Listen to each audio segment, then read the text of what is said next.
লুটপাট করে খাও, যেখানে যা পাও। মসজিদের টাকা থেকে শুরু করে স্কুল, কলেজ, মাদ্রাসা, এমনকি টয়লেট পর্যন্ত খাইলেন রাস্তাঘাট, ব্রিজ, কালভার্ট, আরও খাইলেন ব্যাংক, শেয়ার মার্কেট। আপনাদের থাবা থেকে রেহাই পায়নি গরিবের দানের চালের টাকা, গরিবের বয়স্ক ভাতা, কোনো কিছুতেই যেন আপনাদের পেট ভরছে না। শেষ পর্যন্ত গরু চুরি, গরু ছিনতাই।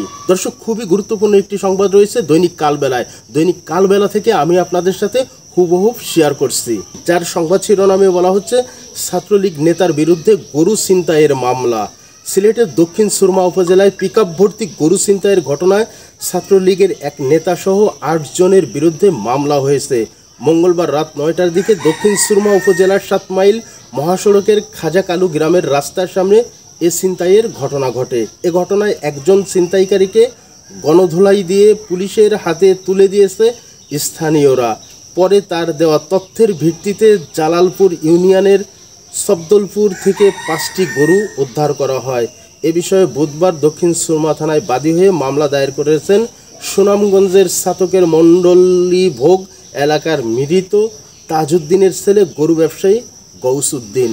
দর্শক, দৈনিক কালবেলায় প্রকাশিত গুরুত্বপূর্ণ সংবাদটি আপনাদের সাথে শেয়ার করলাম। আরও গুরুত্বপূর্ণ সংবাদ নিয়ে আসবো, ততক্ষণের সঙ্গে থাকবেন। আল্লাহ হাফেজ।